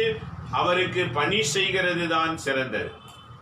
ஏனெனில் அறுவடையோ மிகுதி, வேலையாட்களோ குறைவு என்று சொன்னார். ஆக வேலை செய்வதற்கான ஆட்கள் தேவைக்காக உன்னதமான கடவுளை நோக்கி மன்றாடுங்கள் என்று சொன்னார். என் நண்பரே மக்களே, அந்த உன்னதமான கடவுள் அவர் பணி செய்ய உன்னையும் என்னையும் அழைத்திருக்கிறார். ஆக நாம் விசுவாசிகளாயும் இருக்கக்கூடாது, அதுக்கு மேல பிள்ளைகளாகவும் இருக்கக்கூடாது, அதுக்கு மேல பணியாளர்களாக இருக்கணும். விசுவாசிகள் ப்ரமோஷன் அடைந்து பிள்ளைகளாக வேண்டும், பிள்ளைகள் ப்ரமோஷன் அடைந்து பணியாளர்களாக மாற வேண்டும். இதுதான் ஒவ்வொரு கிறிஸ்தவர்களுடைய வழிகளாய் அமைந்திருக்கின்றது. முதலிலே நம்பி விசுவாசிக்க வேண்டும். 2, பிள்ளைக்குரிய பாக்கியம் பெற வேண்டும். 3, பணியாளர்களாய் மாற வேண்டும். இந்த 3 கட்டத்தையும் தாண்டாமல் எந்த ஒரு கிறிஸ்தவன் மரிப்பானோ அவன் இறை அரசுக்கு செல்ல முடியாது. ஆக இறை அரசுக்கு செல்ல வேண்டும் என்றால் நாம் அனைவருமே இறைவாக்கு சொல்லிதான் தீர வேண்டும். இதை இன்னைக்கு 2ஆம் வாசகத்திலே நாம கவனிக்கலாம். 2ஆம் வாசகம் அப்போஸ்தலனாகிய பவுல் என்ன சொல்றாரு அப்படின்னு நீங்க பாத்தீங்கன்னா, கொரிந்தியருக்கு எழுதின முதல் புத்தகத்துல 9ஆம் அதிகாரம் 16 வாசிக்கும் போது 23 வரை உள்ள வாக்கியங்கள். 16வது வாக்கியம் என்ன சொல்லுகிறார் பாருங்க. பவுல், நான் நற்செய்தியை அறிவிக்கிறேன் என்றாலும் அதில் நான் பெருமை கிடையாது. ஒன்றுமில்லை. என் நண்பரே மக்களே, இந்த சுவிசேஷம் இந்த யூடியூப் வழியாக, இந்த Facebook வழியாக உங்களோடு நாங்க செய்கிறோம் என்று எங்களுக்கு எந்த பெருமையும் கிடையாது. எங்களுக்கும் எங்களோடு இருக்கின்ற பணியாட்களுக்கும் என் பிள்ளைகளுக்கும் எந்த பெருமையும் கிடையாது. ஏனெனில் ஏன் பெருமை கிடையாது? இதை செய்ய வேண்டிய கட்டாயம் எனக்கு உள்ளது. ஒவ்வொரு கிறிஸ்தவர்களுக்கு உள்ளது கட்டாயம். ஒவ்வொரு கிறிஸ்தவர்களும் கட்டாயம் கடவுள் வாக்குகளை சொல்லிதான் ஆக வேண்டும். ஏனெனில் கிறிஸ்தவர்கள் கிறிஸ்துவுக்குரியவர்களாயிருக்கிறார்கள். கிறிஸ்துவுக்குரியவர்கள் கிறிஸ்துவின் கொள்கைகளையும் கிறிஸ்துவின் வழிகளையும் பின்பற்றாமல் இவ்வுலகை விட்டு செல்லவே இயலாது. ஆக பவுல் உரைக்கிறார் பாருங்க, இந்த நற்செய்தி அறிவிக்கிறதுனால் எனக்கு எந்த பெருமையும் கிடையாது. இது என்னுடைய கடமை. ஒவ்வொரு கிறிஸ்தவர்களும் உணரணும், இது என்னுடைய கடமை. நான் கிறிஸ்தவனாய் பிறந்ததினால் இந்த நற்செய்தி சொல்ல நான் அழைக்கப்பட்டிருக்கிறேன். என்னுடைய கடமை. யாரு கேட்கிறாங்களோ இல்லையோ, இல்ல, சொல்ல வேண்டியது உன்னுடைய கடமை. அதற்கு தான் உனக்கு ஞானஸ்தானம், அதற்கு தான் உனக்கு புதுநன்மை, அதற்கு தான் உனக்கு உறுதி பூசல். இவை அனைத்தும் உனக்கு ஏன்? மனமாற்றத்தின் அடையாளம் ஞானஸ்தானம். இயேசுவோடு இணைந்த காலத்திற்கு புதுநன்மை, தூய ஆவியின் அனுபவம், உறுதி பூசல். 15 வயதுக்குள்ளா இது முடிந்துவிடும். ஏன்? 15 வயது ஆனவுடன் உனக்கு அறிவு பிறக்கின்றது. நன்மை தீமை அறிகிற அறிவு உனக்கு பிறக்கின்றது. அதன் பிறகு நீ கடவுளின் பிள்ளையாய் மாறுகின்றாய். நண்பரே மக்களே, ஆக ஒவ்வொரு கிறிஸ்தவர்களும் இது கடமை. இது என்னதல்ல என்று சொல்ல நீங்க பயணிக்கவே இயலாது. கிறிஸ்துவின் உடலை உட்கொள்ளுகிற நாள் வரைக்கும் இது உன்னுடைய கடமை. நீ கிறிஸ்துவின் உடலை உட்கொள்ளவில்லை என்றால் அப்போதுதான் நீ கடமையை கடந்து விட்டாய் என்பது பொருளாகும். என்றைக்கு கிறிஸ்துவின் உடலை ஆமேன் என்று நன்மை வாங்கி உண்ணுகிறாயோ உன்னுடைய கடமை. ஆக அடுத்து பால் என்ன சொல்றார் பாருங்க, அது என் கடமை மாத்திரமல்ல, மாறாக நற்செய்தியை அறிவிக்காவிடில் எனக்கு கேடு என்று சொன்னார். இன்னைக்கு ஏன் எல்லாருக்கும் கேடு தெரியுமா? கேடுனா என்ன? ஏன் கவலைகள், ஏன் துன்பங்கள், ஏன் போராட்டங்கள், ஏன் பிரச்சனைகள், ஏன் பலவிதமான நோய்கள், ஏன் கஷ்டங்கள், இதெல்லாம் கேடுக்கு சமானம். இன்னைக்கு ஏன் கிறிஸ்துவ குடும்பங்களிலே இந்த கேடுகள் இருக்கிறது? புரிந்து கொள்ளாம வாழ்கிற வாழ்க்கையினாலதான். ஒரு கிறிஸ்தவனாய் கிறிஸ்துவுக்கு வாழக்கூடிய வாழ்க்கையை இழந்ததினால் தான் காரணம். பால் இன்றைக்கு சொல்லுகிறார் பாருங்க, நற்செய்தி அறிவிக்காவிடில் எனக்கு ஐயோ கேடு. அவர் உணர்ந்து சொல்லுகின்றார். அடுத்து வாசிக்கும் போது பாருங்க, இது நானாக விரும்பி செய்தால் எனக்கு ஆதாயம் உண்டு. இதை நானாக விரும்பி செய்தால் எனக்கு ஆதாயம் உண்டு. ஒருவேளை நானாக விரும்பவில்லை என்றாலும் இது என்னிடம் ஒப்படைக்கப்பட்ட பொறுப்பாய் இருக்கிறது. நீ விரும்பினாலும் விரும்பலனாலும், நீ நினைத்தாலும் நினைக்காவிட்டாலும் இறை வாக்கு அறிவிக்க வேண்டியது உன்னுடைய கடமை என்று சொல்லுகிறார் ஆண்டவர். நண்பர்களே மக்களே, இன்றைய திருப்பலி வாசகம் நமக்கு அறிவை புகட்டுகிறது. வெறும் சடங்கு போல வந்து சடங்கு போல போவதற்காக அல்ல. ஆலயத்துக்கு போனோமா? எத்தனை பேர் போயிருப்பீங்க? இந்த நற்செய்தி ஆழமாய் அறிந்தீர்களா? காதில் விழுந்ததா? அறிவிக்காவிடில் ஐயோ கேடு. இன்றைக்கு நம்முடைய குடும்பங்கள் கேடு கட்டதா இருக்கிறது, அவல நிலையில் இருக்கிறது. பிள்ளைகள் ஒரு திசை, பெற்றோர்கள் ஒரு திசை, கணவன் ஒரு திசை, மனைவி ஒரு திசை. இப்படி ஒவ்வொருவரும் ஒவ்வொரு திசையில பயணிக்கிற குடும்பம் கிறிஸ்தவ குடும்பம். காரணம் என்ன? ஆண்டவரின் வாக்குகளை உள்வாங்காமல், அதற்கேற்றவாறு வாழாமல், அதையே பிறருக்கு கொடுக்காமல் இருக்கிறது தான் காரணம். ஆக இறைவாக்கை அறிவோம், இறைவாக்குக்காக வாழ்வோம், இறைவாக்கை கொடுப்போம். இதுதான் நம்முடைய நோக்கம். இதான் இன்னைக்கு பவுல் சொல்லுகிறார் பாருங்க. அறிவித்தாலும் அறிவிக்காவிட்டாலும் இது என்னுடைய கடமை. இந்த கடமையை மீறி வாழ்கிற எந்த கிறிஸ்தவனும் இறைவன் வாழும் இல்லத்திற்கு செய்ய இயலாது, அதாவது பரலோகத்துக்கு போக இயலாது. நீங்க நினைச்சிடாதீங்க கைவீசம்மா கைவீசு, கடைக்கு போடலாம் கைவீசுன்ற மாதிரி கை வீசிக்கிட்டு ஜபகுடாரத்துக்கும் ஆலயத்துக்கும் நீங்க விரும்புகிற மாதிரி அழகுபடுத்திக்கிட்டு நான் நல்லா இருக்கேனா, நான் நல்லா இருக்கேனா, இது நல்லா இருக்குதா, அது நல்லா இருக்குதா என்று சொல்லி வாழ்வீர்கள் என்றால் ஐயோ கேடு என்று சொன்னார் ஆண்டவர். கிறிஸ்தவ வாழ்க்கையின் பயணம் வேறு, சாதாரண வாழ்வின் பயணம் வேறு. சாதாரணமான கிறிஸ்தவ வாழ்க்கை ஆண்டவருக்கு பிடிக்காது. அவர்களை பார்க்கவே மாட்டார். அவங்க தேடி தேடி ஆண்டவரை வந்தாலும், பல தடவை தேடினாலும் எப்பாவது ஒரு முறைதான் அவர்களுக்கு கிடைக்கும். ஆனால் நீ பணியாளனாய் மாறிவிடு, நீ கேட்கிற அந்த நிமிஷத்திலேயே உனக்கு எல்லாவற்றையும் கொடுப்பார். ஏனெனில் என்றைக்கு நாம் அவருடைய வேலைகளை செய்கிறோமோ நம்முடைய வேலைகளை தானாய் பூர்த்தி செய்வார். கவலை நம் உள்ளத்தில் இருக்காது, சஞ்சலம் இருக்காது, துன்பங்கள் இருக்காது, கவலைகள் நம்மை ஆழ்ந்திருக்காது. எல்லாவற்றையும் காக்கும் இறைவன் நம்முடன் கூட இருப்பார். என் நண்பரை மக்களே, நீ நற்செய்தி பாருங்க. நீங்க சொல்ல நினைச்சாலும் சொல்லாம போனாலும், ஆனால் இது உன்னுடைய கடமை. சாவகத்து உண்டாக உன்னுடைய இருந்து உயிர் பிரிவதற்கு முன்னதாக நீ சொல்லிதான் ஆக வேண்டும். விவிலியத்தை படிச்சா தானே ரகசியம் தெரியும். அதான் பைபிளை தொடுவது கிடையாது. எதை காதுல கேட்டோம், சொல்வார் பேச்சு சொல்லாகவே போய்விடும். எதை சொன்னாங்க ஒண்ணு கூட காதுல போயிருக்காது. காலையில நீங்க படிச்சுட்டு இதெல்லாம் ஞாபகம் பண்ணி பாருங்க. என்ன பிரசங்கம் குருவானர் கொடுத்தா இருக்கும் ஞாபகம் பண்ணி பாருங்க, தெரிதா பார்க்கலாம். காரணம் என்ன? சாதாரண வாழ்க்கை வாழ்கிறவருக்கும் கேடு தேடி வரும். கவனமாயிருங்க. பால் சொல்லுகிறார், இதை நான் அறிவிக்காவிடில் எனக்கு ஐயோ கேடு. நான் அறிவித்துதான் தீர வேண்டும்.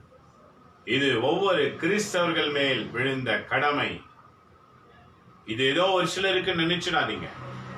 இது குருக்களுக்கு இல்ல கன்னியர்களுக்கு இல்ல யாரோ ஊழியர்களுக்கு இல்ல அவங்களுக்கு தான், நமக்கெல்லாம் இல்ல அப்படின்னு நினைச்சிடாதீங்க. திருமுழுக்கு ஞானஸ்தானம் பெற்ற ஒவ்வொருவருக்கும் இது கடமை. மறந்துவிடக்கூடாது. இதுதான் விவிலிய வாக்கு. குறிப்பிட்ட நபருக்கல்ல, திருமுழுக்கு ஞானஸ்தானம் பெற்ற ஒவ்வொரு கிறிஸ்தவர்களும் இதை செய்துதான் ஆக வேண்டும். நீ எதற்காக திருமுழுக்கு பெற்றாய் என்று உனக்கு தான் தெரியும். ஒரு சிலர் அப்பா அம்மா கிறிஸ்தவர்கள் ஆக குழந்தையாய் இருக்கும்போது கிறிஸ்தவர்கள் பரவாயில்ல. ஒரு சிலர் திருமணத்துக்காக கிறிஸ்தவர்கள், ஒரு சிலர் தேவைக்காக கிறிஸ்தவர்கள். அவங்க வாழ்க்கையெல்லாம் பாருங்க, கிறிஸ்துனால என்னென்ன தெரியாது. பெண்ணை கட்டிக்கணும்ன்றதுக்காக கிறிஸ்தவங்களா மாறிட்டு இருப்பாங்க, ஆனை கட்டிக்கணும்ன்றதுக்காக கிறிஸ்தவங்களா மாறி இருப்பாங்க. ஆண்டவருக்காக இல்ல, கிடையாது. கிறிஸ்துவுக்காக அல்ல. இந்த வாழ்க்கையில் எல்லாம் கேடு நிறைந்திருக்கும் சொன்னார் ஆண்டவர். ஏனெனில் கிறிஸ்தவர்களுக்குரிய அழைப்பு என்ன என்று அறிந்து கொள்ளாம வாழ்கிற எந்த வாழ்க்கையும் ஆசீர்வாதமாய் இருக்க முடியாது. பால் உரைக்கிறதை கவனமாய் கேளுங்கள். நான் நினைத்தாலும் சரி, நான் நினைக்காவிட்டாலும் சரி, இது என் தலைமையில் விழுந்த பாரம். அப்படி நான் அறிவிக்கவில்லை என்றால் எனக்கு ஐயோ கேடு. நீங்க விரும்பினாலும் விரும்பலனாலும் ஒரு நாளைக்கு ஒருவருக்காவது ஒரு வார்த்தையாவது நீங்க சொல்லி இருக்கணும். அப்பதான் உங்க கிறிஸ்தவ வாழ்க்கையின் அடையாளம். ஆக இதுவரைக்கும் செய்யவில்லை என்றால் இன்று முதலாவது செய்ய தீர்மானிப்போம். ஆக தொடர்ச்சி வாக்கு என்ன சொல்லுகிறது பாருங்க. அப்படியானால் எனக்கு கைமாறி என்ன, எனக்கு கைமாறி என்ன, உங்களுக்கு எச்செலவுமின்றி நற்செய்தியை அறிவிப்பதில் உள்ள மனநிறைவே அக்கைமாறு. ஆமா, நான் நற்செய்தி இலவசமாய் பெற்றோம், இலவசமாய் கொடுக்கின்றோம். இந்த நிகழ்ச்சி நடத்துவது கூட இலவசம் தான். உலகத்தில் எந்த பணமும் நாங்க வாங்குவது கிடையாது. எங்க நோக்கமே இந்த வாக்கு உங்களிடத்துல போய் சேர வேண்டும். இதற்காக யாரிடத்திலுமே எந்த பணமும் நாங்க வாங்கல.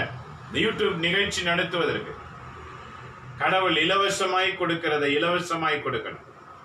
சொந்த உழைப்பில் கொடுக்கணும். இது ஒவ்வொருடைய கடமை. நண்பர் மக்களே, விவிலியத்தின் ஆழத்தை படிக்க படிக்கதான் நாம எவ்வளவு நல்ல கிறிஸ்தவர்களாக இந்த பூமியிலே வாழ முடியும் என்பதை அறிந்து கொள்ள இயலும். ஆகவே இவை அனைத்தும் இலவசம் என்று சொன்னார். நான் யாருக்கும் அடிமை கிடையாது. பலரை கிறிஸ்துவிடம் கொண்டு வர என்னை எல்லாருக்கும் நான் அடிமையாக்கினேன்.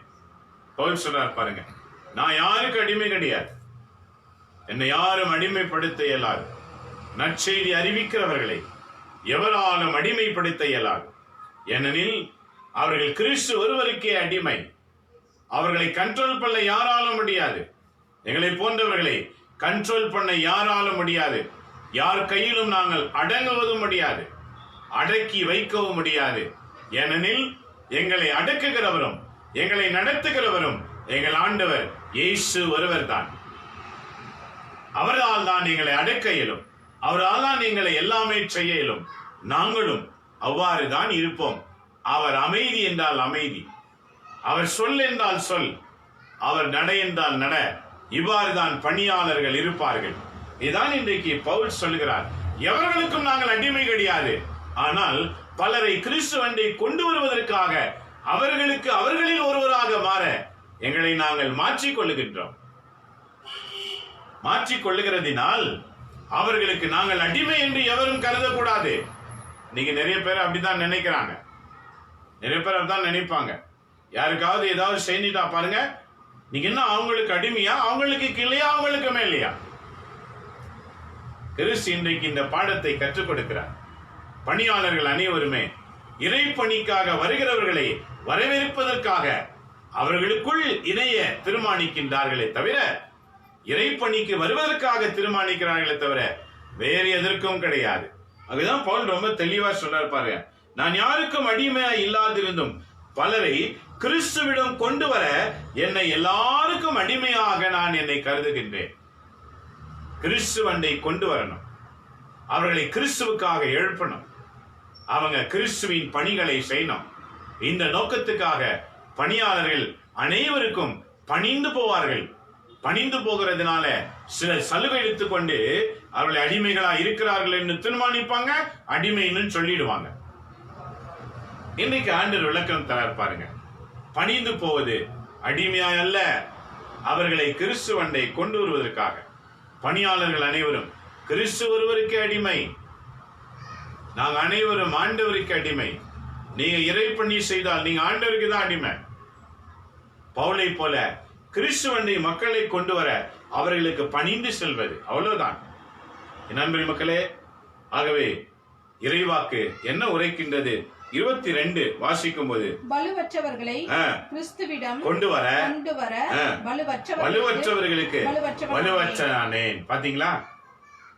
வலுவற்றவர்களை கிறிஸ்துவண்டை கொண்டு வருவதற்கு வலுவற்றவர்களுக்கு வலுவற்றவரானேன். வலுவற்றவர் ஆனா மத்தவங்க என்ன நினைப்பாங்க? ஓ, இப்பெல்லாம் அவங்க கிட்ட கடவுளுடைய ஆவியே கிடையாது, இப்படிதானே அநேகர் நினைக்கிறாங்க. ஓ, நீங்களும் அவங்கள மாறிட்டீங்களா? உள் ரகசியம் அவ்வளவு அழகா இருக்கிறது பாருங்க. இறை பணியாளர்கள் அனைவருமே மற்றவர்களை கொண்டு வருவதற்காக அவர்களோடு இணைகிற ஒரு வாழ்வுதான் அந்த வாழ்வு. அது தீமையான வாழ்வு அல்ல, தவறான வாழ்வும் அல்ல. ஆண்டவருக்காக மற்றவர்களை அவரோடு கொண்டு வந்து சேர்ப்பது. எப்படி ஆண்டவர் இயேசு இறைவாக்கு உரைக்கும் போது பயணங்களிலே ஒரு விபச்சார பெண்ணை சந்தித்தார். சந்தித்த பொழுது அவர் பிரசங்கம் செய்து கொண்டு அவர் அருகில வந்து உட்கார்ந்தாள். மக்கள் கண்கள் என்ன சொன்னது? இவருக்கும் பாருங்க அவ பக்கத்துல உட்காரணும்னு ஆசை வந்துடுச்சு. ஏன் அவ பக்கத்துல உட்கார்ந்த? இன்னைக்கு இது போல தானே நிறைய பேர் நினைக்கிறாங்க இல்லையா? எனக்கு பிடிக்காது, உனக்கு பிடித்தா என்ன, பிடிக்கலன்னா என்ன? ஆண்டவர் வாக்கு என்ன அழகா சொல்லுகிறது பாருங்க. என்ன சொல்றாரு? வலுவற்றவர்களிடம் வலுவற்றவனானேன். ஏன் தெரியுமா? அந்த வலுவற்றவர்களை ஆண்டவரிடம் கொண்டு வருவதற்காக. ஆக பவுலுடைய நோக்கம் என்ன? எப்படியாவது ஒரு சிலர் எல்லோரையும் இன்னும் ஆண்டவரிடத்திலே கொண்டு வரணும். அவங்களை கொண்டு வரணுன்றதுக்காக அவங்கள போலவே நானும் மாற விரும்புகிறேன் என்பதை வலியுறுத்துகின்றார். ஆகவே அடுத்த வாக்கு பாருங்க. ஒரு சிலரை எனும் மீட்கும்படி நான் எல்லாருக்கும் எல்லாமானேன். எல்லாருக்கும் எல்லாமுமானேன். யூதனுக்கு யூதனாகவும் கிரேக்கனுக்கு கிரேக்கனாகவும் அடிமையில் வாழ்கிறவர்களுக்கு அடிமையாகவும் நான் வாழ துணிந்தேன். ஏனெனில் எப்படியாவது அவர்களை கிறிஸ்துவண்டை கொண்டு வரணும். இதான் ஒரு நல்ல பணியாளனுடைய குணம். நல்ல பணியாளன் மேடையிலும் பிரசங்கிக்க தெரியணும், தெருவிலும் பிரசங்கிக்க தெரியணும், வீட்டிலும் பிரசங்கிக்க தெரியணும். அதே நேரத்தில் ஒரு சாதாரண மனிதனை சந்தித்து இறைவாக்கு சொல்லுவதற்கும் தெரிந்திருக்கணும். நடைப்பயண பயண ஊழியமும் தெரியணும், மேடை பயண ஊழியமும் தெரியணும். ஆனா எல்லாமே வேறுபாடு தான். கொஞ்சம் மொழிகள் வேறுபடும், ஆனால் இறைவாக்கு ஒன்றுதான். எல்லாருக்கும் எல்லாமும் ஆனேன். அவங்க எந்த இனமா இருந்தாலும், எந்த மொழியா இருந்தாலும், எந்த ஜாதியா இருந்தாலும், நாம் எல்லாருக்கும் எல்லாமுமாக மாறி அந்த எல்லாரையும் ஆண்டவர் இயேசுவிடத்தில் கொண்டு வருவதுதான் நோக்கமாய் இருக்கின்றது. ஆகவே நண்பரை மக்களே, இறுதியாக முடிக்கிறார் பாருங்க 23 நற்செய்தியால் வரும் ஆசியில் பங்கு பெற வேண்டி நற்செய்திக்காக எல்லாவற்றையும் செய்கிறேன். நற்செய்தி எது? திரு விவிலியம் படிக்கணும். இதை படித்து இதுக்கேற்றவாறு வாழ்ந்து இதை மக்களுக்கு கொடுக்கணும். இதுதான் கிறிஸ்தவ வாழ்க்கையின் பயணம். கிறிஸ்தவ வாழ்க்கை என்பது ஏதோ பிறந்தோம், ஏதோ வளர்ந்தோம், சமாளிச்சோம், மேலே போன கீழே போன, எங்கனா போ எங்கனா வா, 10 மாடி வாங்கு 20 மாடி வாங்கு, பரலோகத்துக்கு போக முடியாது. லட்சக்கணக்கில் கோடி கணக்கில் துட்டு சம்பாரி, பரலோக வாசலை எட்டி பார்க்க முடியாது. நீ எப்பேர் பெற்றவனாய் இருந்தாலும் இறைவாக்கு உரைக்காம நீ மரிப்பாய் என்றால் பரலோகம் செல்லவே முடியாது. இதான் பவுல் இன்றைக்கு திருப்பலி வாசகத்தில் நிறைவுபடுத்துகிறார். என்ன நிறைவுபடுத்துகிறார்? நான் இந்த நற்செய்தியின் ஆசியால் பெற்றுக்கொண்டது என்ன என்று பார்க்கும்போது, நற்செய்திக்காக எல்லாவற்றையும் நான் செய்கிறேன். ஏனெனில் இறைவாக்கு என் வாழ்க்கையில் மிக அவசியம். என் அன்பு மக்களே, இன்றைக்கு நீங்களும் இறைவாக்குக்கு வாழுங்கள். இறைவாக்கை தேடி தேடி படிங்க. இறைவாக்குள்ள இருக்கிற ரகசியத்தை அறிந்து கொள்ளுங்க. இறைவாக்குக்காக வாழுங்க. இறைவாக்குக்காக தன் உயிரை குடிக்க உன்னுடைய நரம்புகளும் சதைகளும் ரத்தங்களும் துடித்துக் கொண்டிருக்கட்டும். இறைவாக்கு இறைவாக்கு கடவுளின் வாக்கு. அது உன்னையும் என்னையும் இறைவன் வாழும் வீட்டுக்கு அழைத்து செல்லும். ஆகவே கண்களை மூடி செவிப்போமா. எங்களை நேசிக்கிற எங்க அன்புள்ள தகப்பனே, இந்த மாலை வேளைக்காய் உம்மை போற்றுகிறேன். எங்களோடு இணைந்து செபிக்கிற ஒவ்வொருவரையும் ஆசீர்வதியும். துதி பாடல்களின் வழியாக அநேகரை தொட்டீர். நன்றி ஆண்டவரே. வாலிப செய்தி வழியாக வாலிப பிள்ளைகளை தொட்டிருக்கிறீர். நன்றி ஆண்டவரே. இந்த செய்தி வழியாய் அநேக பெரியோர்களை ஒவ்வொரு வாரம் தொடுகிறீரே, உமக்கு நாங்கள் நன்றி செலுத்துகின்றோம். இறைவா, இதை கேட்ட ஒவ்வொரு காதுகளையும் நீர் ஆசீர்வதியும். இதை பார்த்த ஒவ்வொரு கண்களையும் ஆசீர்வதியும். உலகில் வாழும் அனைத்து கிறிஸ்தவர்களும் உம்முடைய பணியாளர்களாய் மாறுவார்களாக. சாதாரணமாய் பிறந்து சாதாரணமாய் மரித்து விடாமல் ஒவ்வொருவரும் உம்முடைய பணியாளர்களாய் தான் மரிக்கும்படி அனைவரையும் ஈர்த்து கொள்வீராக. எல்லாரையும் உடைய பாதத்தில் அர்ப்பணிக்கின்றோம். குருக்கள், கன்னியர்கள், ஊழியர்கள், பணியாளர்கள், இப்படி கிறிஸ்தவ குடும்பங்கள், வாலிப்பிள்ளைகள், கணவன் மனைவி, இப்படி அனைவரையுமாய் உடைய பாதத்திலே நாங்கள் அர்ப்பணிக்கிறோம். எல்லோரையும் பணியாளர்களாய் மாற்றி எல்லாருக்கும் எல்லாமும் ஆனேன் என்று பவுல் சொன்னது போல நாங்களும் இந்த காலங்களிலே எல்லாருக்கும் எல்லாமுமாய் மாறி உம்முடைய வாக்கை நிறைவேற்ற எங்களுக்கு அருளையும் ஆற்றலையும் வழங்கும். நீதாமே தொடர்ந்து காத்துக்கொள்ளும். எங்கள் ஆண்டவர் கிறிஸ்து வழியாக உம்மை நோக்கி மன்றாடி உமது ஆசிரை நாங்கள் அனைவருமே பெற்றுக்கொள்கிறோம். எங்க நல்ல பிதாவே. ஆமேன், ஆமேன், ஆமேன். இயேசுவில் அன்பான இறைமக்களே, கேட்ட வாக்கை மறந்து விடாதீங்க. நன்றாக திரும்பவும் படிங்க. இன்றைக்கு முதல் வாசகம் யோபு புத்தகத்திலிருந்து எடுக்கப்பட்டது. இன்றைக்கு தியானத்தில் கொண்டு வரல, ஆனா படிங்க. யோபு 7ஆம் அதிகாரம் 1 7 வரைக்கும். Job chapter 7 verses 1 to 7. திருப்பாடல் சாம்ஸ் 147 verses 1 to 6. திருப்பாடல் 147 1 6. இரண்டாம் வாசகம் St. Paul returns to the Corinthian, the first book of Corinthian, chapter 9 verses 16 to 23. கொரிந்தியருக்கு எழுதின முதல் புத்தகம் அதிகாரம் 9 16 13. Today's gospel reading St. Mark chapter 1 verses 29 to 39. Mark நற்செய்தி முதல் அதிகாரம் 29 39. மறந்துடாதீங்க, மறுபடியும் குடும்பமா கூடி படிங்க, குடும்பமா படிங்க, குடும்பமாக ஆண்டவருடைய பணியை செய்ய தொடங்குங்க. உங்களுக்கு உதவி தேவைப்பட்டால் எங்களை அணுகுங்க. ஜெபத்தின் வழியாக நாங்கள் உங்களுக்கு உதவி செய்ய காத்திருக்கிறோம். எங்கள் தொலைபேசி எண் இதிலே உண்டு. நீங்க பார்த்து எங்களோடு தொடர்பு கொண்டு ஜெபத்தின் வாழ்வை தொடங்குங்க. உங்களை இறைவன் பயன்படுத்துவாராக. மீண்டும் நாளை காலை 7:30 சந்திப்போம். இறைவன் தாமே உங்களையும் உங்க வீட்டாரையும் ஆசீர்வதிப்பாராக. இந்த நிகழ்ச்சி யூடியூப்ல உண்டு, அதை பார்த்து ஷேர் பண்ணுங்க, எல்லாருக்கும் அனுப்புங்க. சப்ஸ்கிரைப் பண்ணுங்க, தயவுசெய்து சப்ஸ்கிரைப் பண்ணி இந்த இறை செய்தி எல்லாருக்கும் அனுப்பி கொடுங்க. இறைவன் உங்களையும் சிறந்த பணியாளராய் பயன்படுத்துவாராக. எல்லாம் வல்ல இறைவன் தந்தை, மகன், தூய ஆவியின் பெயராலே ஆமென்.